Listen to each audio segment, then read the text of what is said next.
সকলেই জানেন যে বিগত কয়েকদিন আগে এখানে আরজি কর হসপিটালে একটা দুর্ঘটনা ঘটেছে। একজন মহিলা, তার সাথে খুবই নির্মমতার সাথে অত্যাচার করা হয়েছে।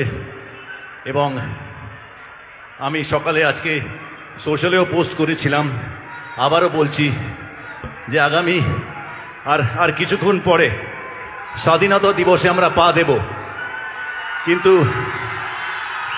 মাঝে মাঝে এরকম ঘটনা যখন ঘটে তখন মনে হয় আমরা সত্যি কি স্বাধীন হয়েছি।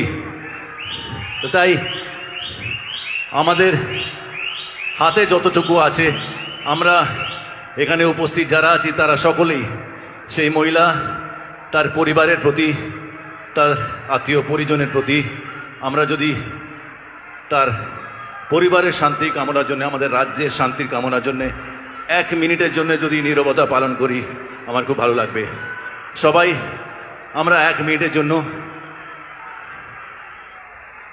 Thank you very much, thank you, আমরা 1 মিনিট নীরবতা পালন করছি। একটু টাইম দেখে নিও প্লিজ।